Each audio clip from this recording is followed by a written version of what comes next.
but not necessarily any harder than we did it, if that makes any sense. I think a lot of our review was harder than the test, which should make us do really well in the test. Because if you're used to harder questions, a lot of these were giveaways. So my goal is just to go through this for you guys to get a sense of how you did, okay, while it's still fresh. The first question was we have an incomplete, just let more people in here. Did I get everybody who's here? Nothing. An incomplete mass spectrum for magnesium, 79%. And they said the percent abundances of the other two isotopes, 25 and 26, are approximately equal. That means the remaining 21% is shared equally. I divide that by 2, it's about 10.5% each, right? So I would draw 10.5, right? Yeah, so I'd draw it probably about here.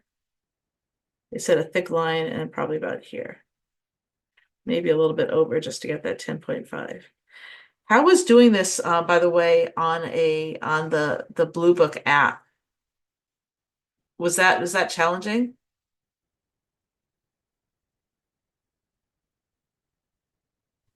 I think like constantly having to look up at the screen was just like a little weird because I wasn't used to like doing that, but it wasn't too challenging, I think. Like everything was pretty much.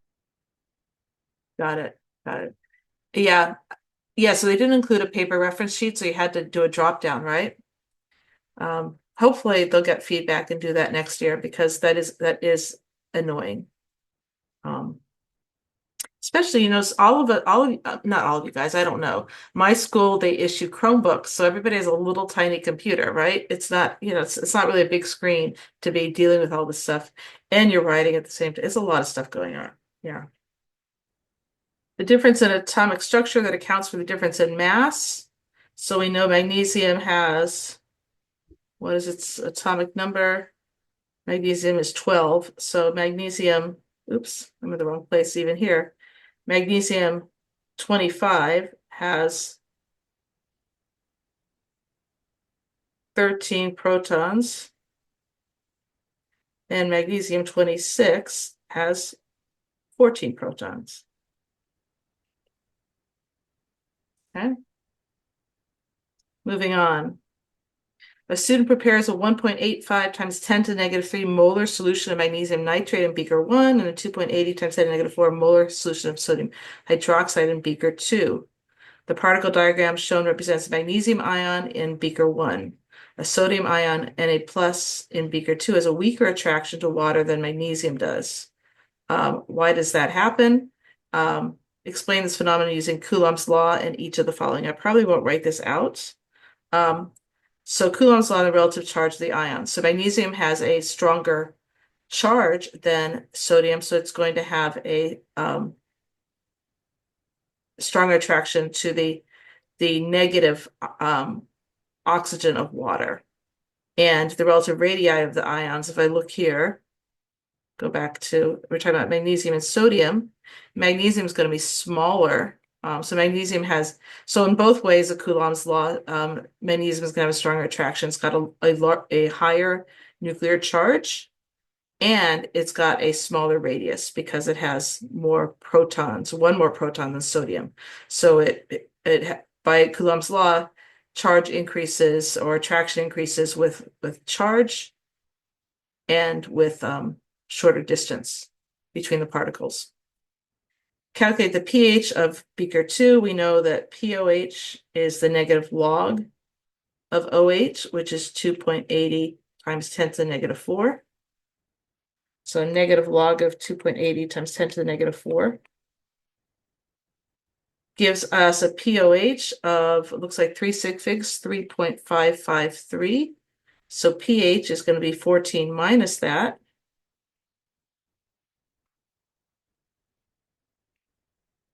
10.447. Do these answers seem familiar, guys?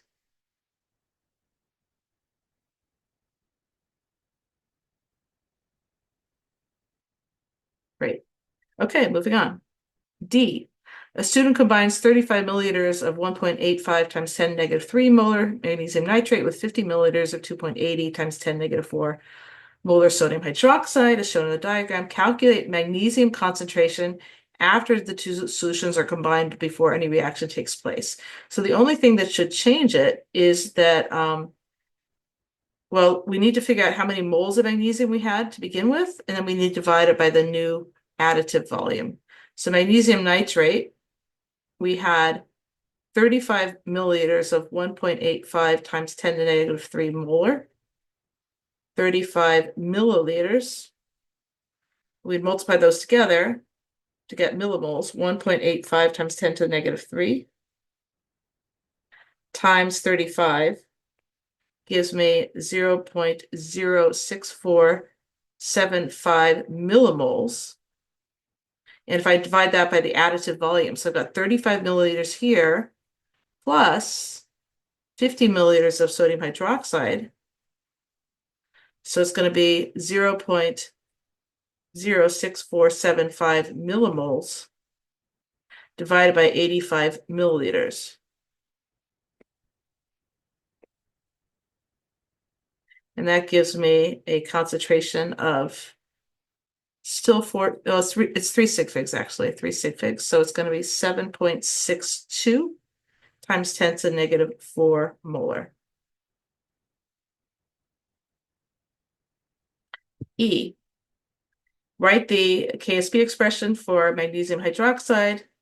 KSP is going to be equal to magnesium ion times hydroxide ion squared. After the two solutions are combined in beaker 3, as described in part D, but before any reaction takes place, hydroxide ion is 1.65 times 10 to the negative 4. Using your answer to part D, calculate the value of the reaction quotient. So the reaction quotient is going to be 7.62 times 10 to the negative 4 times 1.65 times 10 to the negative 4 squared. So we have this number here times, I'm going to put this in parentheses so I could square scientific notation. And I end up with 2.07 times 10 to the negative 11, no units. Using the reaction quotient, predict whether a precipitate should form. Okay, so we need to compare Q to K. K is 5.61 times 10 to the negative 12. So it looks like K is smaller than Q. So because K is smaller than Q, a precipitate would form.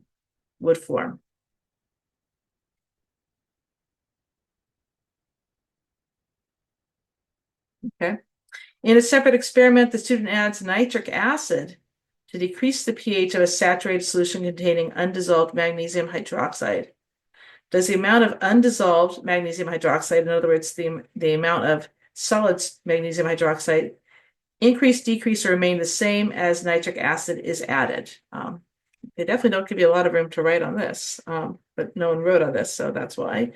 So if I have this, if this is my reaction here, if I add an acid, we know that that acid is going to combine with the hydroxide to make water and take it out of solution.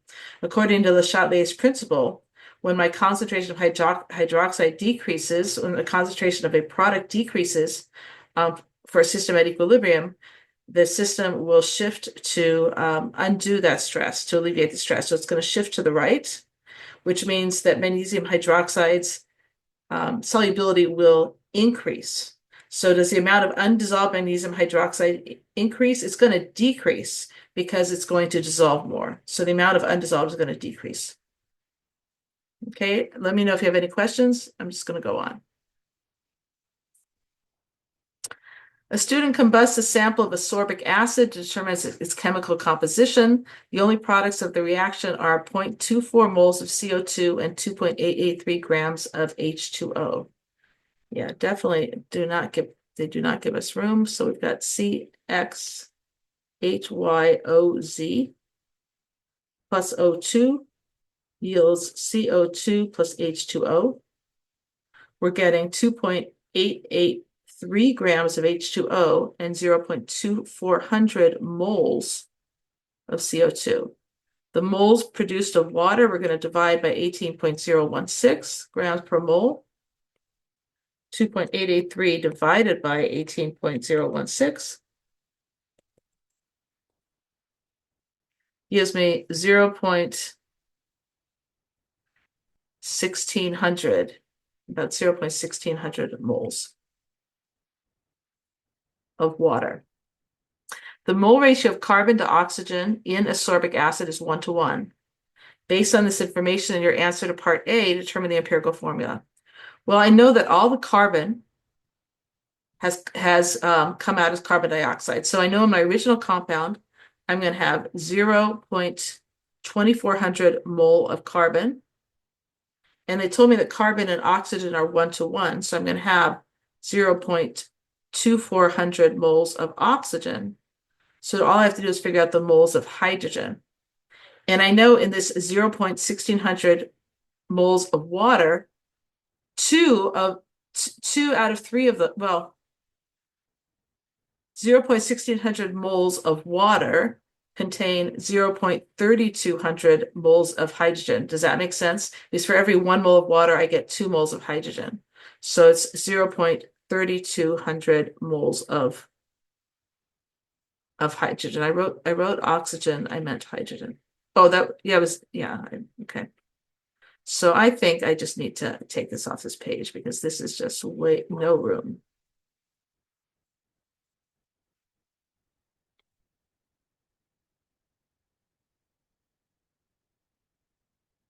Thought I copied it. Maybe I didn't. Copy. Oops.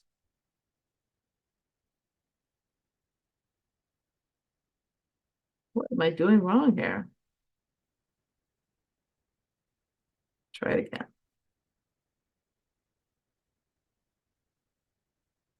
There we go. Copy. Do it again because I think that's what's causing the problem. Huh. Oh, I don't want to spend all this time on this. Okay, so if we copied it, we ended up with carbon was 0.2400. Hydrogen was 0.3200. And oxygen was 0.2400. We divide by small. This is 1, this is 1. 3,200 divided by 2,400 is 1 1/3 or 1.3. So we're going to times the whole. So we're going to multiply everything by 3. And we get C3, 1.3 times 3, C3H4O3.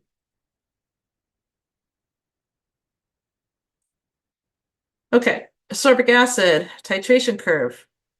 10 milliliter sample of ascorbic acid.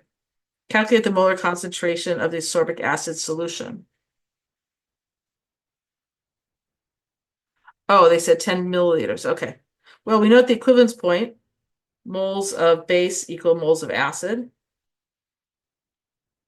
So the molarity would be of the acid would be the molarity of the base times the volume of the base over the volume of the acid. So we know the base is 0.0550 molar. We know its volume at the equivalence point is 16 milliliters. And we're going to divide that by 10 milliliters. So 0.055 times 16 divided by 10 gives us 0.088, looks like 3 sig fig 0 molar. That is part I. From the titration curve, determine the approximate pKa of ascorbic acid. That's at half the equivalence point, which is at 8 milliliters. It's definitely above 4, so I'm going to guess about 4.2. What is the value of the ratio base to acid, conjugate base to acid when the pH of the solution is 4.7. I'm going to do a little bit of erasing, guys. Oh, I need to keep that 4.2. That was important. So Henderson-Hasselbalch, we know that pH equals pKa plus the log of base over acid, which is what we're trying to find, base over acid. So if I rewrite this equation, if I subtract pKa from each side, I get that the log of base to acid is pH minus pKa. Okay, and pH, which is 4.7, minus pKa is 4.2, is about 0.5, all depending on what you figured out for that number. Okay, to solve, I'm going to take 10 to the power of each side. 10 to the power of base 10 log A minus over HI is going to give me my answer, right? That's going to return to me base over acid. So 10 to the power of 0.5. I did -5. That's not what I meant. 0.5 is about 3.16. And it's just a ratio, so there are no units. And that would make sense that there's more base than acid because this is the point where the conjugate acid base would be equal. So since it's after that, right, the pH is higher, then we would expect there to be more base than acid. Let me know if I'm going too fast. Dehydroascorbic acid can be produced by reacting ascorbic acid with the triiodide ion, yada, yada. The student runs 3 trials of the reaction. It looks like a rate law, producing the data. The rate law of this reaction, they even tell us what it is. Explain how the data in the table support the conclusion that the reaction is first order with HASC. So when we keep I3 constant and we double the acid, we double the rate. That's what tells us it is first order. So you'd have to write that out. Calculate the value of the rate constant. So remember, they gave you the rate law. Rate equals K times HASC times I3 minus. To solve for K, I'm going to divide each side by HASC, I3 minus.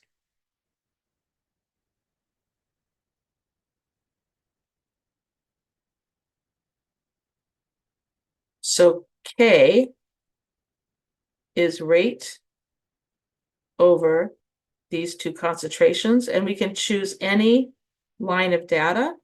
I'm just going to choose the first one because it's right there. So I'm going to take the rate, which is 2.457 times 10 to the -4, over my concentration of acid, which is 0.450, times my concentration of iodine. Oops, I'm skipping a line. It's 1.200. So 2.457 times 10 to the -4, something I did wrong, times 10 to the -4, divided by 0.45, divided by 1.2, gives me a rate constant. This is 3 sig figs, so I'm going to leave it in 3 sig figs. 4.55 times 10 to the -4. 4.55 times 1, 2, 3 times 10 to the -4. The units are going to be, well, we could figure it this way, molar per second over molar. The units are molar -1, second -1. Remember, my trick was molar to the power of 1 minus order times second to -1, and this is seconds, right? So if the order is 2, then it's going to be M-1, S-1. Finally, part D, the triiodide ion is significantly more soluble in water than elemental iodine. Identify an intermolecular force between I3 minus and water that is not present between I2 and water. Well, I2 and water is only London dispersion forces. So what is the difference between this I3 triiodide ion? Well, it's got a charge, right? It's got a charge. So it's going to have an ion dipole is going to be the intermolecular force that makes it more soluble. Okay, number 3, white phosphorus. We've never had molecules like this before, but they did it for us, thank goodness. White phosphorus is composed of P4 molecules with a tetrahedral structure as shown in the diagram on the left. In the box in part A, complete the Lewis diagram for P4 by drawing the non-bonding electrons. So let me just make sure I have the total number of electrons. I've got 4 P's, and each P has 5 electrons. So we're dealing with 20 electrons. Here's 2, 4, 6, 8, 10, 12. So we have 8 electrons to go. So we're just going to add electrons where they need an octet: 2, 4, 6, and 8. The reaction of white phosphorus with oxygen to form P4O10 is thermodynamically favorable at 298. The entropy change of the reaction is negative. Use particle level reasoning. Explain why the entropy decreases as the reaction progresses. It's because we go from 1 mole of a solid and 5 moles of a gas to 1 mole of a solid. So we're going from a much more disordered, having, what do they call it? Many more microstates to one solid that is far more ordered. So that's why entropy decreases as the reaction progresses. The enthalpy change is also negative. A student claims that the favorability of the reaction is driven by enthalpy and not by entropy. This is correct, right? Because entropy would actually is not a driving factor. In fact, entropy would drive the reaction the other way. So enthalpy is the driving force because it's negative. Is the student's claim correct? Justify your answer by delta G equals delta H minus T delta S. Okay? Because delta S is negative, this entire expression is going to be, I'm sorry, since delta S is positive, this entire expression is going to be negative. No, I said it right the first time. Sorry, guys. I don't know why. Let me do it again. Strike that. Since delta S is negative, this entire expression is going to be positive. Yay. And we know that a negative delta G is thermodynamically favorable. So the only way that this could be thermodynamically favorable if you have a large enough negative delta H. Okay. Calorimetry. Calculate the amount of heat released during the experiment in kilojoules. So Q equals MCAT. And since everything is in the calorimeter, we're going to add the masses together. So it's 100.1 grams times the specific heat, which is 4.18, times the change in temperature, which is 22.38 minus 22. So 100.1 times 4.18 times 0.38 gives us 150. How many sig figs are we dealing with? When we do the subtraction, we actually only end up with 2 sig figs. So it's really 160, but I'm going to put 159. 159 joules. They did say kilojoules. So it would be 0.159 joules. Kilojoules, I'm sorry. And I would put a negative because it's released. I'm going to think because they said released, they're not going to care about the sign. They will care about the sign in part 2. Calculate delta H of reaction. So in other words, we need delta H of the reaction is Q per mole. And it's going to be the negative Q, negative 0.159 kilojoules divided by moles. So moles of what? Oh, we have 0.100 grams of P4O10. There's a coefficient of 1 in front of it. That's easy. So how many moles is 0.100 grams? We're going to divide by the molar mass, which is 283.9 for 1 mole. So 0.1 divided by 283.9 gives me 0.36 figs, 0.000352. Probably should have written that in scientific notation. So 159, so 0.159 divided by 0.00352 gives me negative 45. I think it's really 2 sig figs, but I'm just going to put it in 3. And the reason why I think it's 2 sig figs, again, is the subtraction of the temperature. How did you guys do on this? Is that the end of, oh, there's more to it. There's more. These questions go on forever. And they put them all so close together. The chemist weighed out 0.1 grams of P4O10 and 100 grams of water to perform a second trial. In the second trial, some of the solid P4O10 stuck to the weighing paper was not transferred to the calorimeter. Given that P4O10 is the limiting reactant, would delta T for the second trial be greater than, less than, or equal? It would definitely be less than, okay? Because we know that the delta H has to do with the amount of grams. So if we had fewer grams, the same amount of heat, but fewer grams, we would actually have a smaller temperature change. You can actually do math to show that as well. Next, we have 2 equations. This is Hess's law. They want us to calculate the heat of this reaction. So I can see we have 1/4 of the first equation. So I'm going to divide that by 4. And PCl5, and we have 1 of this equation to make that. So it's going to be -1148 divided by 4 plus -88. And that gives me -375 kilojoules per mole.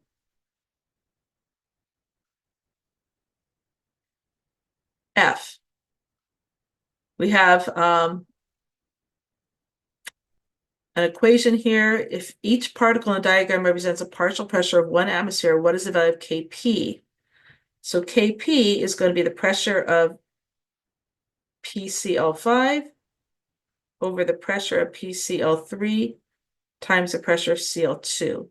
PCl5, I've got 1, 2, 3, 4. It's 4 atmosphere. Actually, I don't need units because it's K. PCl3 is 1, 2.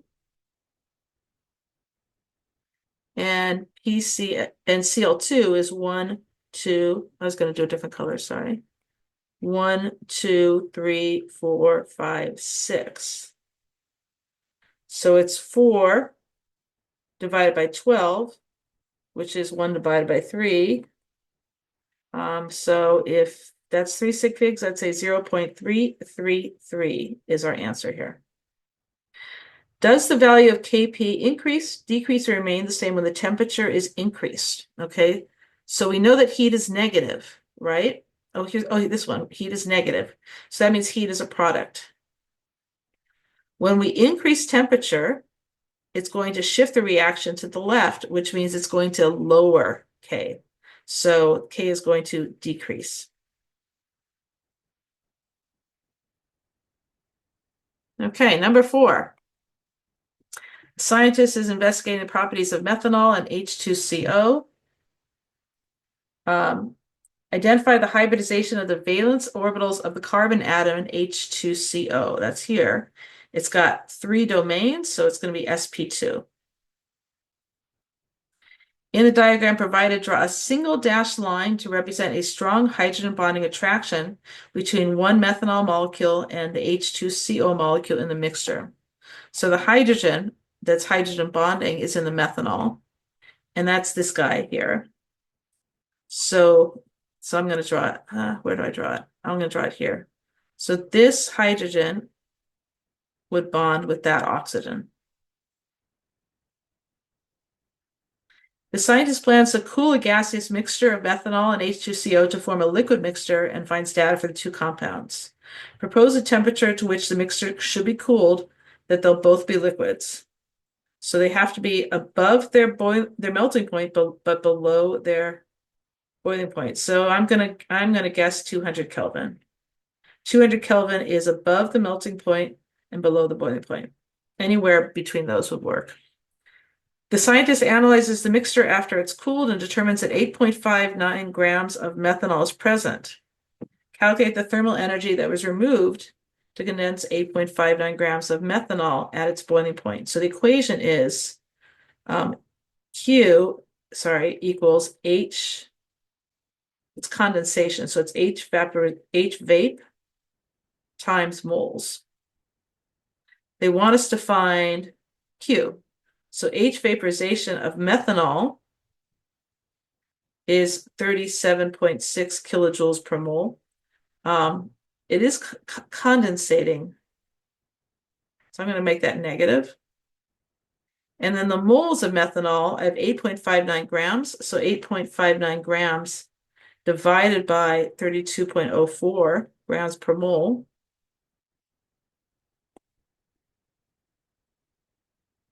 gives me 0.268 moles. So 0.268 times negative 37.6 gives me, in kilojoules, it will be kilojoules, negative 10.1 kilojoules. I do believe when it says removed, you don't have to put the negative sign. I just like to be really consistent with my signs. Number 5. Based on Vespert theory, predict the geometry around the silicon atom. Well, it's got 4 domains, so I'm going to say tetrahedral.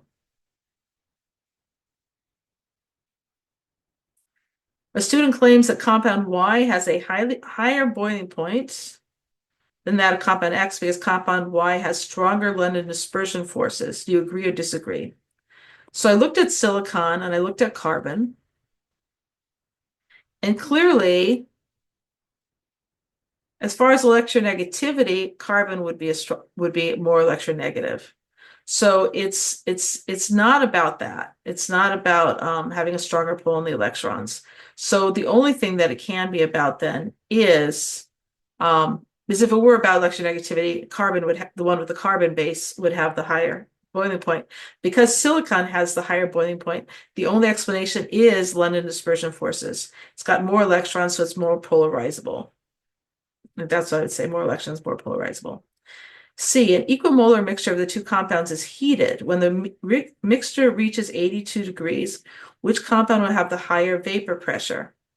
Well, 82 degrees is the boiling point of X. So I would say X, but I would say that even because it's got I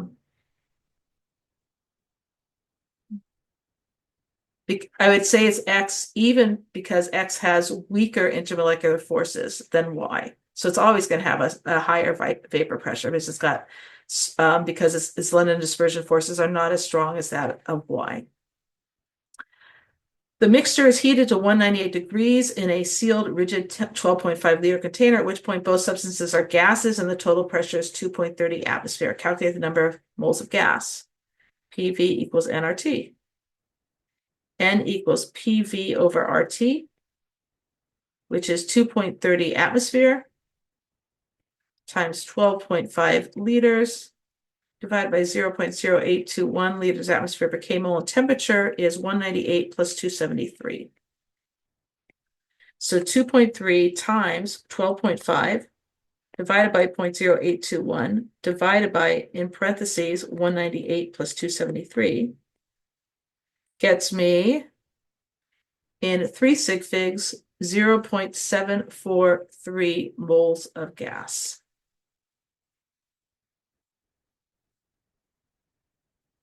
Okay. 6, galvanic cell.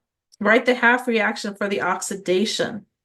So aluminum has to oxidize, otherwise it's a galvanic cell, so it has to be thermodynamically favorable, which means E has to be positive. So we're going to switch aluminum to the oxidation. So that's the half reaction at the anode. So, I know they pulled this trick. The anode is on this side this time, and the cathode is on this side, which means electrons are going that way. Write the balanced net ionic equation for the overall reaction. So we've got aluminum and we've got zinc that's being reduced. Zinc is taking in 2 electrons, aluminum's giving up 3, so we're going to have to make sure the electrons are the same. So we're going to multiply that one by 2, and we're going to multiply this one by 3. So 2 aluminum plus 3 zinc ion forms 2 aluminum ion plus 2 zinc solid. Initially, just going to move this over. So I have a little room for that. Initially, each electrode has a mass of 50 grams. The cell is allowed to run for a period of time and is then stopped. Which electrode's mass changed the most? I had trouble trying to figure this out. I started doing stoichiometry, and then I realized, we're just gonna do sort of like an electrolysis problem. How many grams of aluminum is equal to, and I needed some kind of time. I probably didn't, but I just said, I don't know, let's say 10 seconds. Doesn't matter.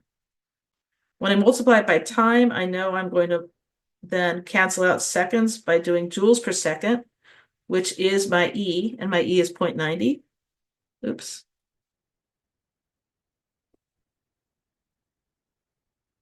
So that's 9 zeros. Sorry about that. Let me just make that clearer.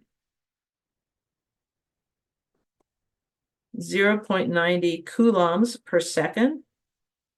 And then I want to cancel out coulombs per mole of electrons, which is, I always forget this number, 96485.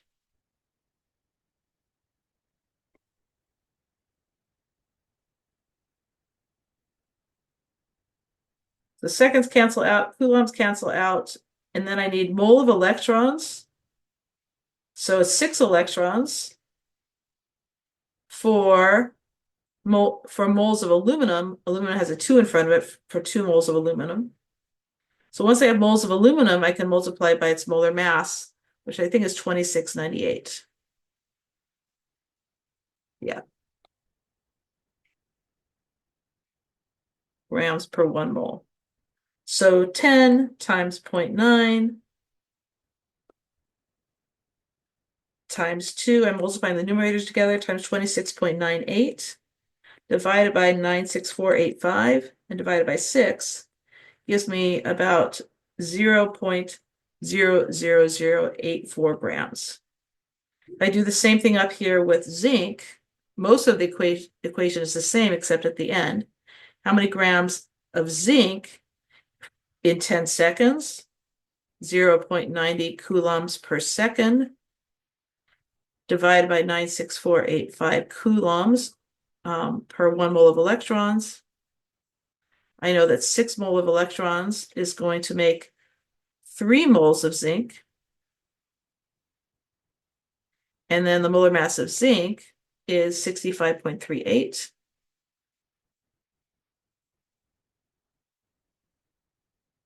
So 10 times 0.9 times 3 times 65.38 divided by 96485 divided by 6 gives me 0.00305 grams.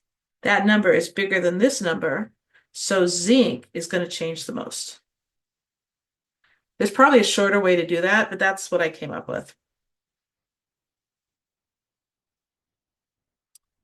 Then they wanted us to pick a zinc, oh, that was a zinc aluminum cell. The scientist needs a galvanic cell that produces an even greater voltage. So, and we need to keep zinc constant. So which one of these can we switch? Well, we can even switch zinc. Which combination is going to be the greatest voltage? So I think it's going to be this one. If we switch this to positive 1.85 minus 0.76, that's going to give us a cell voltage of 1.09 volts. Yeah, I can't see anything else that would work, would give us as much voltage. is an answer that keeps zinc constant going to be accepted. So what do you mean by that? Basically, when I saw like other like answers, I guess there was one where they like changed the fact that like zinc is, I guess, the cathode. Like they make zinc like the anode, and that gives you a higher voltage. So I don't know, like, because I've seen other people have that answer, and I got 1.09. And since it doesn't specify in the question, I don't know whether which answer is the one that they're accepting. Well, I think there is only one answer. What are the other options? Maybe I'm not seeing it. If this becomes 0.76, it's still, they want a galvanic cell, so it has to be thermodynamically favorable. If zinc is positive 0.76, we'd have to keep everything else the same. Oh, I see. You're saying gold. Mhm. Oh, you're right. I'm wrong. You're right. I didn't see that. Plus 1.50 plus 0.76 is going to be the biggest one. You're right. It's 2.26 volts. I didn't even see that. However, in like this question, like that would change the zinc from like a cathode to an anode. It doesn't seem to specify that it needs to stay. It just says a zinc half cell. Right. Because I got 1.09 and I was like confused whether that answer is accepted or not. It's probably wrong. Like I answered it wrong just now, and I wasn't even under the stress of a test because I don't know why that I just added them like they were. Actually in my mind what I was thinking was if this became negative and this is negative, of course that's not going to work. But if you make this positive, I think they did not specify it needed to be the cathode, which is why I think 2.26 is the correct answer because they want a maximum voltage that could be generated. Okay. Yeah, getting that one wrong is not going to be, it's not going to be the difference between a 4 or 5. On the Lewis diagram in part A, circle the atom that accepts the proton from the glycolate. Accepts the proton when the glycolate so accepts it from water when the glycolate ion reacts with water. So I'm assuming that is this one here. Um,